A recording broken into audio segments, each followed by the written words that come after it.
অতিষ্ঠ 22টি পরিবার। বহুতল নির্মাণে বাধা দেওয়ায় প্রথমে টাকার প্রলোভন আর তারপরে কাজ না হওয়ায় রাতের অন্ধকারে ভাঙচুর পলতায়। পলতা ঘোষপাড়া রোডের ওপর বিশাল অট্টালিকা তৈরিতে বাধা 22টি পরিবারের। আর সেই বাধা কাটাতে পরিবারগুলিকে প্রথমে টাকার প্রলোভন, তাতেও কাজ না হওয়ায় রাতের অন্ধকারে ভাঙচুর।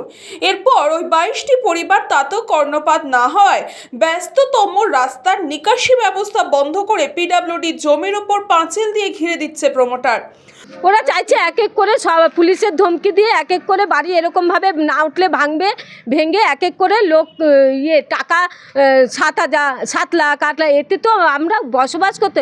ঠিক আছে, আমাদের এই জায়গা তো ওদের না, ওরা পুলিশকে ধমকি দেখিয়ে আর কিছু হলে বলছে মেজবাবুর কাছে যান। পুলিশ ধমকি দিল, বললো এখানে কাজ হবে, আপনারা কিছু করতে পারবেন না। দাদা, আমাদের তো পুরনো পাঁচিল দেওয়া ছিল, পাঁচিলটা ভেঙে আমাদের এই যে আটকিছে, ওকে উঠিয়েছে। কালকে তো আমাদের উঠিয়েছে, আমরা গরিব মানুষ, কোথায় যাবো দাদা? পাঁচিল আছে, বাউন্ডারি দেওয়া রয়েছে, সেই পাঁচিল ভেঙে ওরা পাঁচিল বাড়িয়ে নিচ্ছে। আর বাড়িয়ে নিয়ে এমন ভাবে করছে যাতে পরপর একটা করে ঘর উঠাবে আর ওরা পাঁচিল নিয়ে সরকারি জায়গা না। হ্যাঁ, এটা সরকারি জায়গা।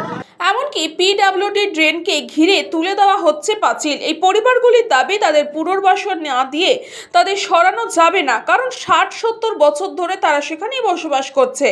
যেভাবে পাঁচিল তুলে ক্রমশ তাদের ঘিরে ফেলা হচ্ছে, কি হবে আশঙ্কায় দিন কাটাচ্ছেন এই 22টি পরিবার। এই পুরো বিষয় নিয়ে উত্তর ব্যারাকপুর পৌরসভার চেয়ারম্যান মলয় ঘোষ জানান, দেখুন, আপনাদের কাছ থেকে প্রথম জিনিসটা আমি শুনি।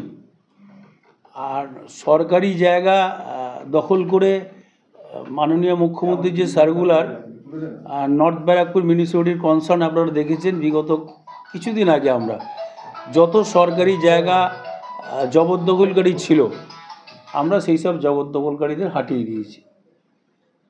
কিছুদিন আগেই আমরা করেছি নর্থ ব্যারাকপুর, এবং আপনাদের কাছ থেকে এটা শুনেছি। শোনার পরেই আমি সঙ্গে সঙ্গে তৎক্ষণাৎ আমার অফিসও তখন পুরো খুলিনি, আমি শোনাতে আপনাদেরকে